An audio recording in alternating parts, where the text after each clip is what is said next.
জামাল ভাই যখন আমাকে বুঝেছিলেন যে একটা প্রতিদান দেওয়ার কথা, আর এই ধরনের আমরা তো যেটা তো অবশ্যই আমাদের এই ম্যাচটা আপনাদের পক্ষ থেকে জনগতভাবে একটি একটা এক্সট্রা ইফোর্ট থাকে এবং 2.5 ঘন্টা পেরিয়ে তো এই ইফোর্টটা বা জিনিসটা কিন্তু আপনারা করবেন বাইরে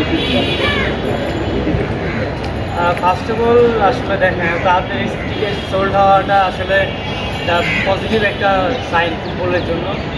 আর তার সাথে সাথে এটা আমাদের প্লেয়ারদের রেসপন্সিবিলিটি আরও বেশি বেড়ে যায়, কারণ লাস্ট সিঙ্গাপুরের সাথেও আপনার সেম জিনিসটাই হয়েছে, যেটা দর্শকরা চাচ্ছিল ম্যাচটা যেন আমরা জিততে পারি, বাট আমরা ম্যাচটা জিততে পারি। তো এই জিনিসটা আমাদের প্লেয়ারদের মধ্যে অবশ্যই কাজ করতেছে যে আমাদের এখন প্লেয়ারদের বা ন্যাশনাল লেভেল উচিত যে আমরা যেন রেজাল্ট দিতে পারি দেশকে। তো এই জিনিসটা আমাদের কোচ এটা নিয়ে কাজ করতেছে। তো আশা করি আমরা হংকংয়ের ম্যাচটা আমরা চাবো যে আমাদের ঘরের মাঠে যেন আমরা জিততে পারি।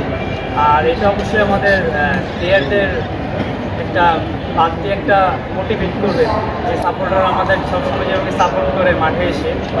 তো আমরা চাবো যেন ম্যাচটা জিততে। সো এটা আমাদের গ্রুপের জন্য নেক্সট কোয়ালিফাই করতে হলে আপনার এই ম্যাচটা অনেক ইম্পর্টেন্ট। সো এটা আমরা এভাবেই দেখতেছি পুরো টিম যে ম্যাচটা জিততে হবে যেভাবে হোক।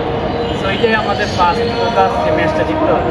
সোহেল ভাই, আমার একটা জানা ছিল টিমের আসলে বর্তমান পরিস্থিতি, মানে এটাও একটা মানে ভালো বিষয় যে একটা কম্পিটিশন রয়েছে প্রতিটা পজিশনেই, বিশেষ করে মিডফিল্ডটা মনে হয় একটু বেশি চ্যালেঞ্জিং।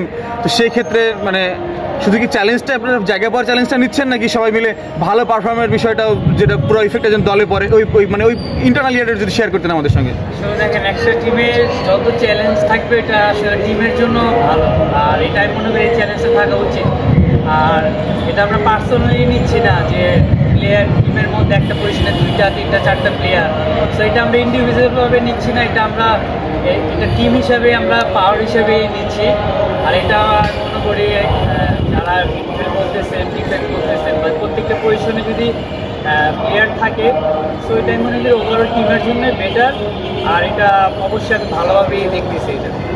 সোহেল ভাই, আসলে যে ইন্ডিয়ার ম্যাচে হামজা আসার পরে আমাদের যে হাই পরে আমাদের ধরতে বাংলাদেশকে আরও বেটার হয়ে যাবে। সাথে আমরা যেটা পাই একটু জানাবেন যে আমরা সিঙ্গাপুরের সাথে আমরা কেন পারলাম না, হংকংয়ের সাথে আমাদের পসিবিলিটি বা আমরা এবার পারবো, আপনারা পারবেন। সিঙ্গাপুর ম্যাচটা দেখেন, সিঙ্গাপুর ম্যাচটা আমাদের কিছু মিস্টেক ছিল, যেগুলো আপনি ইন্টারন্যাশনাল লেভেলে আসলে এই মিস্টেকগুলো মানে বললে ওরা কখনো সুযোগ দিবে না মানে ম্যাচে আসার জন্য।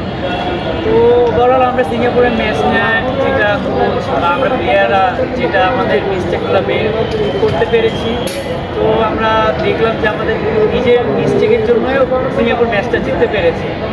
আর আমরা মনে করি হংকংয়ের সাথে সেম মিস্টেকগুলো বা আমরা যেই আমাদের যেই কাজগুলো করতে হবে ওদের সাথে খেলতে হলে, ওগুলো আমরা এখানে প্রপারলি 100% যদি আমরা না করতে পারি তাহলে আমাদের জন্য ডিফিকাল্ট। বাট আমরা বিলিভ করি যে হংকংয়ের সাথে ম্যাচ জিতার মতো টিম আমাদের, সেই কনফিডেন্স আমাদের টিমের মধ্যে আছে। ইনশাআল্লাহ আমরা বিশ্বাস করি আমরা ম্যাচটা জিততে পারবো। থ্যাংক ইউ সো মাচ, সবাইকে ধন্যবাদ।